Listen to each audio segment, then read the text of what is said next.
बिस्मिल्लाहिर्रहमानिर्रहीम। अस्सलाम वालेकुम नादरीन, आप यूट्यूब चैनल देख रहे हैं, मैं इमरान खान हूँ। नादरीन, कोई ना कोई खिचड़ी तो पक रही है और इस्लामाबाद से ऐसी खबरें आ रही हैं कि एस्टेब्लिशमेंट और मौजूदा हुकूमत के बीच में पसे पर्दा कुछ ऐसे मामला चल रहे हैं जो दोनों के लिए थोड़ी मुश्किलात पैदा कर रहे हैं। इसकी वजह क्या हो सकती है, अभी हम स्पेकुलेशंस कर सकते हैं या अंदाज़े लगा सकते हैं, लेकिन कुछ ना कुछ हो रहा है। आमिर मतीन साहब ने ऐसी बात की है, ख्वाजा आसिफ साहब के इस्तीफ़े के हवाले से खबर मार्केट के अंदर आई। गो के ख्वाजा साहब ने उसकी तरदीद की, उसके एक हिस्से की तरदीद की। पूरी खबर के बारे में ख्वाजा साहब ने कोई ख़ास बात की नहीं, लेकिन वहाँ एक ADCR गिरफ़्तार हुआ है जो RO था, यानी जिसने इलेक्शन करवाया था सियालकोट में, और उसकी गिरफ़्तारी के बाद बड़ी परेशानी है दो वज़रा को ख़ास तौर पे जिनका ताल्लुक़ सियालकोट से है। तो मुश्किलात तो उनके लिए बड़ी हैं। दूसरी जानिब एस्टेब्लिशमेंट ये शो करना चाहती है या ऐसा कुछ जाहिर कर रही है जैसे उन्हें करप्शन पे बड़ी तशवीश है और वो करप्शन को रोकना चाहते हैं, और इसी तरह कुछ लोगों को स्क्रू किया जा रहा है, टाइट किया जा रहा है। जिन लोगों को टाइट किया जा रहा है उनमें कुछ का ताल्लुक हुकूमती जमातों से या हुकूमत के साथ उनके ताल्लुकात हैं। दूसरी जानिब जो हुकूमत के लोग हैं वो कुछ ऐसे जुमले और बातें कर रहे हैं जिससे एस्टेब्लिशमेंट टारगेट हो रही है। मिसाल के तौर पे थोड़े दिन पहले तक हमारे कुछ वफाकी वज़रा हैं, वो अब्राहम अकॉर्ड की बात करते थे और बार बार इसकी बात करते थे। अब्राहम अकॉर्ड का मतलब ये है कि इसराइल को तस्लीम करने का मामला। तो वो ये कहते थे इसके ऊपर में गौर करना चाहिए, इस बारे में बात करनी चाहिए। ख्वाजा आसिफ, राना सनाउल्लाह, ये लोग कहते थे। लेकिन अब बड़ा कैटेगोरिकल स्टेटमेंट आ रहा है जिसमें एक ख़ास तौर पर स्टेटमेंट राना सनाउल्लाह साहब का है कि ये सोचा भी नहीं जा सकता कि इसराइल को तस्लीम किया जाए। यानी राना सनाउल्लाह ने कहा कि इसराइल को तस्लीम करने का सवाल ही पैदा नहीं होता। थोड़े दिन पहले ये अब्राहम अकॉर्ड की बात कर रहे थे, तो वो बातें तो एस्टेब्लिशमेंट को बहुत पसंद आ रही होगी, क्योंकि बाजवा साहब के दौर से एस्टेब्लिशमेंट की टॉप लीडरशिप ये फैसला कर रही थी कि इसराइल के बारे में पाकिस्तान में डिस्कशन की जाए और कोई रास्ता निकाला जाए कि चीज़ें डिफरेंट तरीके से हो जाए। और वो ये कहते थे मीडिया वालों को, जाएँ जाके आप इसको मीडिया में डिस्कस करें। लेकिन मीडिया ने कोई इसको ख़ास घास डाली नहीं, अपने तौर पे उन्होंने कुछ लोगों को ये कहा था। अच्छा, अब इसमें जो है वो मामला ये है कि शायद कोई रुकावट पैदा हो गई है या कोई कानूनी रुकावट है, क्योंकि मेरे कुछ दोस्त हैं इस्लामाबाद में, उन्होंने कहा कि मौजूदा जो फील्ड मार्शल आसिम मुनीर साहब हैं, इनकी मुद्दत मुलाजमत 3 साल है, और अगर इन्होंने 5 साल वाला फ़ायदा उठाना है तो उसके लिए हुकूमत को कुछ कानूनी इक़दाम करने होंगे, फिर ये 5 साल वाली ऑफ़र से फ़ायदा उठा सकेंगे। अब हुकूमत वो इक़दाम करती है या नहीं करती, शायद वहाँ पे जाके मामला अड़ गया है। नॉर्मली एस्टेब्लिशमेंट की और हुकूमत की लड़ाई जो है वो आर्मी चीफ की एक्सटेंशन पे होती है। ज़्यादातर जो लड़ाई होती है वो आर्मी चीफ की एक्सटेंशन पे होती है। जैसे ही एक आर्मी चीफ की मुद्दत मुलाजमत पूरी होने लगती है तो वो साल लड़ाइयों का साल होता है। उस साल जो है वो कोशिश की जाती है कि हुकूमत को दबा लिया जाए, ब्लैकमेल किया जाए, ताकि हुकूमत से अपना काम करवाया जा सके। बाजवा साहब भी यही करते करते रुखसत हो गए। एक दफ़ा तो कामयाब हो गए, दूसरी मरतबा वो रुखसत हो गए और आसिम मुनीर साहब आ गए। अब आसिम मुनीर साहब के भी 3 साल मुकम्मल होने वाले हैं, तो क्या नवाज शरीफ, क्योंकि सवाल आता है नवाज शरीफ पे, क्या नवाज शरीफ ये चाहेंगे कि आसिम मुनीर साहब को एक मरतबा फिर आर्मी चीफ के लिए कंटिन्यू करवाया जाए? वजह यह है कि नवाज शरीफ साहब ये समझते हैं या उनके करीबी साथी ये समझते हैं कि मियाँ साहब के साथ ज़्यादती हुई है, और वो ये कहते हैं हमें तो बुलाया गया था कबूतर उड़ाने के लिए, फिर हमारे तोते उड़ा दिए गए। मियाँ साहब को तो बनना था वज़ीर आज़म, उन्होंने तो अखबारों में इश्तिहार छपवा दिए थे कि मैं वज़ीर आज़म हूँ पाकिस्तान का, लेकिन फिर उन्हें मिला क्या? भाई बन गया वज़ीर आज़म जो उनकी बात नहीं सुनता और मफामत पे चलता है, जबकि बेटी को बना दिया गया वज़ीर आला, जिसने मियाँ नवाज शरीफ साहब की सियासत को तबाह करके रख दिया। अब इस वक्त मियाँ साहब अवाम का सामना नहीं कर सकते। जिस आदमी का सारी ज़िंदगी तोती बोलता हो, यानी जिस आदमी की बड़ी ठीक ठाक शोहरत हो पाकिस्तान में और पाकिस्तान के बाहर, या मुझे ओवरसीज़ पाकिस्तानी मिलते हैं, वो कहते हैं जी हम नवाज शरीफ की एक झलक के लिए तरसा करते थे। एक दौर था, नवाज शरीफ ने एक दौर में जब कहा कर्ज उतारो मुल्क संवारो, तो हमने अपने पूरे महीने की तनख्वाहें दे दी थी, और नवाज शरीफ को बहुत इस्तकबाल मिलता था बरतानिया में, यूरोप में। लेकिन अब ओवरसीज़ पाकिस्तानी मियाँ साहब को बिल्कुल पसंद नहीं करते, हत्ता कि मियाँ साहब उनका सामना भी नहीं कर पाते। तो उनकी सियासत हो गई बर्बाद, और उसके बदले में मिला क्या? बेटी को वज़ीर आला बना दिया और भाई को वज़ीर आज़म बना दिया, और दोनों ही बेइख्तियार हैं। एक SP का भी ट्रांसफ़र पोस्टिंग दोनों नहीं कर सकते, ये उनके हालात हैं। तो अब क्या नवाज शरीफ साहब ये चाहेंगे कि मौजूदा एस्टेब्लिशमेंट कंटिन्यू करे या आर्मी चीफ को एक्सटेंशन 2 साल वाली मिले? ये भी मामला हो सकता है। और कुछ ऐसी खबरें आ रही हैं कि जो एस्टेब्लिशमेंट के मंजूर नज़र कुछ वज़रा हैं, उनको जो हुकूमती वज़रा हैं उनके बीच में एक तनाव पैदा हो गया है और अब जो एस्टेब्लिशमेंट के मंजूर नज़र वज़रा हैं वो खटकना शुरू हो गए हैं हुकूमती वज़रा को, क्योंकि हुकूमती वज़रा को 2/3 अक्सरियत मिलने के बाद वो काफ़ी तवाना महसूस कर रहे हैं और उन्हें लगता है कि अब उन्हें ब्लैकमेल नहीं किया जा सकता। लिहाजा ये एक चीज़ हो रही है। अगर किसी को अभी भी ये गलतफहमी है ना कि एस्टेब्लिशमेंट को प्रॉब्लम है करप्शन से, तो ये गलतफहमी दूर करने के लिए मैं आपको एक और चीज़ बताता हूँ। देखिए, इस वक्त 2 बहुत बड़े स्कैंडल पाकिस्तान में है। एक चीनी माफिया का स्कैंडल है, बहुत बड़ा स्कैंडल है। अगर एस्टेब्लिशमेंट को थोड़ा सा भी करप्शन से प्रॉब्लम होता तो वो इस स्कैंडल की तरफ तवज्जो करते, जहां अरबों रुपया आवाम की जेब से अभी इस वक्त निकाला जा रहा है और लगातार निकाला जा रहा है। तो इस पे उनकी बिल्कुल तवज्जो नहीं है और मैं आपको बताऊं ये उनका काम भी नहीं है।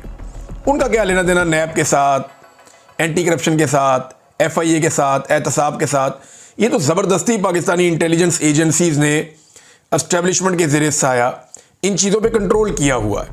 इन इदारों को आज़ाद होना चाहिए और ये आज़ादी के साथ एहतसाब करें तो वो बेहतर है। लेकिन फिर भी मैं आपको ये कहूँगा कि अगर कोई ड्रामा आपके सामने करे कि मौजूदा मिलिट्री एस्टेब्लिशमेंट करप्शन के बहुत खिलाफ है, तो आपने सिंपल उनके सामने ये चीनी वाला स्कैंडल रख देना कि ना चीनी वाला स्कैंडल है, इस पे बता दें आप कि एस्टेब्लिशमेंट ने क्या किया। दूसरा, गंदम का एक बड़ा खौफनाक स्कैंडल है अरबों रुपए का, ये अनवारुल्लाह काकड़ साहब, उस पर क्या किया। फिर ये एक रिपोर्ट है जो हमारे बड़े अच्छे जर्नलिस्ट हैं सनाउल्लाह साहब, उन्होंने ये रिपोर्ट दी है। उन्होंने कहा कि ये आसिफ अली जरदारी और नवाज शरीफ ने और यूसुफ रज़ा गिलानी ने तो पहले ही तोशाखाना का माल धड़ल्ले से लूट लिया था, लेकिन अनवारुल हक काकड़ ने निगरान वज़ीर आज़म के आखिरी दिनों में हद ही कर दी। काबीना डिवीज़न से 2 बुलेट प्रूफ गाड़ियाँ उन्होंने उठा ली, खुद ही मंजूरी दी और ढिठाई से अब कहते हैं कि हाँ मैं इस्तेमाल कर रहा हूँ। तो अनवारुल हक काकड़ के ऊपर ये इस मामले को उठा लें। मरियम नवाज का 10 खरब वाला मामला भी है, 10 खरब की हेर फेर रिपोर्ट हुई है और बाकायदा सरकारी सतह पे रिपोर्ट हुई है, वो मामला उठा लें। तो कुल मिला के बात यह है कि एस्टेब्लिशमेंट को करप्शन से किसी किस्म का कोई प्रॉब्लम नहीं है और जो ये सोसाइटियां कब्जे वब्जे करती हैं इससे भी कोई प्रॉब्लम नहीं है। मैं साबित कर देता हूं। अगर एस्टेब्लिशमेंट को कब्जे से प्रॉब्लम होता तो क्या DHA लोगों की ज़मीनों पर कब्जे कर रहा होता? गुजरावाला से बेशुमार मनाजिर मेरे पास मौजूद हैं। शाहिद असलम साहब की पूरी एक रिपोर्ट मौजूद है और उसमें पूरा बताया गया है और उसके अलावा मैंने खुद इसको 2-3 दफ़ा रिपोर्ट किया है। वहाँ गुजरावाला के जो राहवाली के लोग हैं वो हमें बताते हैं कि उनके देहातों को किस तरीके से ज़रूरी ज़मीनों को DHA के लोग छीन रहे हैं, क्योंकि वो मेन बुली वार्ड में आ रहा है, बीच का एक एरिया है और ये सदियों पुराने देहात हैं, बहुत पुराने तारीखी नौइयत के। अब उनसे वो देहात, उनकी ज़मीनें छीनी जा रही हैं, उनके डेरे मसमार किए जा रहे हैं, वहाँ पुलिस की भारी नफरी ले जाई जाती है। वो जो लोग पुलिस को जाकर दरख्वास्त देते हैं कि हमारी ज़मीनों पर DHA कब्जे कर रहा है, उनको रोकें, उन्हीं के खिलाफ DHA पर्चे करवा देता है बाद में। वो बेचारे लोग गिरफ्तार होते हैं, वीडियोस बना बना के बताते हैं कि यार हमारी ज़मीनें छीन रहे हैं, हमारा रोज़गार छीन रहे हैं, सदियों से हमारे आबाओ अजदाद यहाँ पे ज़राई ज़मीनों के ऊपर यहाँ पे ज़राअत करते आए हैं, फसलें उगाते आए हैं, हम किसान हैं, हमसे हमारा सब कुछ छीना जा रहा है और ओने बोने लिया जा रहा है। यानी वो ये कहते हैं कि 1 करोड़ वाली जगह 20 लाख में लेते हैं हमसे और यहाँ पे कमर्शियल एरियाज़ बनाएंगे, खुद बनाएंगे यहाँ से अरबों रुपये और हमें कुछ भी नहीं देते। ये भी वो किसान बात करते हैं। तो अगर कब्ज़ा ग्रुप से नफ़रत होती एस्टेब्लिशमेंट को तो DHA कब्ज़े ना करता, नंबर 1। नंबर 2, अगर करप्शन से नफ़रत होती है एस्टेब्लिशमेंट को तो उनकी नाक के नीचे, क्योंकि अभी हुकूमत वही कर रहे हैं ना, ये चीनी स्कैंडल, ये गंदम स्कैंडल, ये 10 खरब का स्कैंडल, ये सारे स्कैंडल अभी ना आए हुए होते, बल्कि ये स्कैंडल पकड़े जा चुके होते, अभी तक बंदे अंदर होते। तो ये सिर्फ आपको दिखावा करने के लिए चीज़ें हैं, इनका हकीकत से किसी किस्म का कोई ताल्लुक नहीं है। अब मिसाल के तौर पे आप ये देखें ना कि आसिम मुनीर साहब के आप ताल्लुकात देख लें उन लोगों के साथ जिन पे करप्शन के केसेस रहे हैं। जरदारी साहब और शरीफ ख़ानदान को कैसे NRO मिला है, और आसिम मुनीर साहब जो उम्रा कर रहे थे वो दाएं बाएं आप देखें ना कौन लोग खड़े थे, ये वही लोग खड़े हैं जिनके ऊपर करप्शन के केसेस हैं और जो साबित नहीं कर पाए और इनको NRO लेना पड़ा। इनमें एक शख्स तो वो है जो सऊदी अरब की सरजमीन के ऊपर एक जज को लेकर बैठा हुआ था हरम के अंदर और उसके साथ वादे वाईद कर रहा था। और वो जज ने बाद में बताया कि उसके ऊपर दबाव डाला जा रहा था कि वो फैसला इस खानदान की मर्जी के मुताबिक दे। इस खानदान को इसीलिए सिसिलियन माफिया अदालत ने कहा था, गॉडफादर अदालत ने कहा था। बहरहाल ये कोई दिलचस्पी एस्टेब्लिशमेंट को नहीं है इस बारे में कि वो करप्शन को पकड़े। मामला सिर्फ एक ही है कि दबाव बढ़ाना है दोनों तरफ से लोगों ने, ताकि नौकरी वाला मामला जो है वो चलता रहे। अब एक खबर जो है ना जाहिद गशकोरी साहब ने दी है, ये इंपॉर्टेंट है, मैं आपके साथ ज़रूर शेयर करूंगा। इसका ताल्लुक खैबर पख्तूनख्वा में कोहिस्तान स्कैंडल है उससे लेकर है। ये कहते हैं जी कि 40 अरब रुपए के कोहिस्तान स्कैंडल में एक बड़ी पेशरफ्त हो गई है। इसमें 56 कंपनियां और अफराद मुलव्वस हैं जिनके 100 अकाउंट में 36 अरब रुपए की ट्रांजैक्शन सामने आई है। एक ट्रक ड्राइवर के अकाउंट में 16 अरब रुपए की ट्रांजैक्शन हुई है। ड्राइवरों के चपड़ासियों के अकाउंटों में हमने पहले भी सुना है कि पैसा आता रहा है। मकसूद चपड़ासी आपको याद होगा दुबई में मर गया, उसके अकाउंट में अरबों रुपया था और शरीफ खानदान का चपड़ासी था वो। इसी तरह अब एक ट्रक ड्राइवर के बारे में पता चल रहा है कि 16 अरब रुपए की ट्रांजैक्शन हुई है। इस्लामाबाद और दीगर 7 बड़े शहरों में बड़ी बड़ी प्रॉपर्टीज़ की कीमत 66 अरब रुपए है। और इसके अलावा वो कह रहे हैं जी कि ठेकेदार भी शामिल हैं, बैंक अफसरान भी शामिल हैं, हुकूमती अफसरान भी शामिल हैं, साबिक वजीर और एक साबिक रुकन पार्लियामेंट भी इसके अंदर शामिल है। नैब ने इस सिलसिले में 7 अफसरान को गिरफ्तार भी कर लिया है। लग्जरी गाड़ियां भी बरामद कर ली हैं जिनकी तादाद 88 है। तहकीकात हो रही है और ये दावा किया गया जाहिद गशकोरी की जानिब से कि इस तहकीकात में वज़ीर आला अली अमीन गंडापुर और साबिक वज़ीर आला की तरफ भी ये तहकीकात बढ़ रही हैं, यानी महमूद खान और अली अमीन गंडापुर की तरफ ये तहकीकात बढ़ रही हैं। ये दावा किया जाहिद गशकोरी साहब ने अपनी खबर में। अब नाज़रीन एक और चीज़ जिसको पाकिस्तान का मीडिया डिस्कस नहीं कर रहा और वो खबर मैं आपके सामने रखता हूँ। ये खबर है सियालकोट में गिरफ्तार होने वाले ADCR के बारे में, additional deputy commissioner revenue Mohammad Iqbal. उनकी गिरफ्तारी के बाद कुछ इंकशाफात सामने आए हैं। पुलिस ने एक मरतबा फिर उनका रिमांड ले लिया। अगर तो ख्वाजा आसिफ साहब कोई दबाव डाल रहे थे तो वो दबाव काम नहीं आया। पुलिस तफ्तीश में कुछ इंकशाफात हुए हैं, उसमें डिप्टी कमिश्नर रेवेन्यू ने ये करोड़ों रुपए की जायदाद का एतराफ़ कर लिया। ये वो बंदा है जो RO था, यानी ये आदमी रिटर्निंग ऑफिसर था सियालकोट के इलेक्शन का, और जैसा वो इलेक्शन हुआ वो आपके सामने है। रेहाना डार साहबा का इलेक्शन देख लें, बाकी इलेक्शन देख लें, सारे आपके सामने कि सियालकोट में हुआ क्या है। अब जनाब additional deputy commissioner revenue Sialkot का लैंड क्रूज़र समेत मुतअद्दिद प्लॉट्स होने का एतराफ़, के प्लाट भी है मेरे पास, लैंड क्रूज़र भी है मेरे पास, सरकारी मुलाजिम के पास कहाँ से आ गई। यानी मुझे हैरत होती है कि हमारे एक जिस आदमी की महीने की इनकम 1 करोड़ रुपया भी हो वो ऐसी ज़िंदगी नहीं गुजारता जैसी ज़िंदगी ये ब्यूरोक्रेट गुजारते हैं जिनकी चंद लाख रुपए तनख्वाह होती है, 2 लाख 1.5 लाख, मैक्सिमम 2.5 लाख हो जाएगी तनख्वाह, बहुत सारा कुछ मिला भी दें तो। लेकिन ये ऐसी ज़िंदगी गुजारते हैं, इतने पैसों में तो आप कभी लैंड क्रूज़र ख़रीद नहीं सकते, तो इतने सारे प्लॉट भी ले लेते हैं, लैंड क्रूज़र भी ले लेते हैं, प्रॉपर्टीज़ भी हो जाती हैं। इसके कमर्शियल प्लॉट भी निकल आए, दो फाइलें इसकी निकल आई कमर्शियल प्लॉट की। और वो कह रहे हैं जी अभी इससे 4 करोड़ 91 लाख 50,000 रुपये की मज़ीद बरामदगी हमने करनी है, तो इसका रिमांड उन्होंने ले लिया मोहम्मद इकबाल का। इस आदमी को जोड़ा जाता है मुख्तलिफ खबरों के मुताबिक ख्वाजा आसिफ साहब के साथ कि ये वहाँ जाके मामला जुड़ता है और ख्वाजा आसिफ साहब को इस मामले पे बहुत तकलीफ़ है या उन्हें बुरा लगता है। अब नाज़रीन मैं DHA की बात कर रहा था, तो एक चीज़ मैं आपको और बताता हूँ कि मुल्तान में जब DHA की प्लॉटिंग हो रही थी तो बहुत सारे आमों के पेड़ या बागात काट दिए गए थे। ये बड़ा अफसोसनाक वाक़या था। जिन लोगों को ये ठेका मिला था जो काट रहे थे, उन्होंने मेरे साथ ये इन्फॉर्मेशन शेयर की थी और मुझे बड़ी तकलीफ़ हुई थी, क्योंकि मैं दरख्त लगाने का काम करता हूँ। मैं हर साल पंजाब में, खैबर पख्तूनख्वा में दोस्तों के साथ मिलकर हम बहुत सारे दरख्त लगाते हैं, डोनेट भी करते हैं। और मुझे इस बात का आइडिया है कि जितने पाकिस्तान में आप दरख्त लगाएंगे उतने कम है।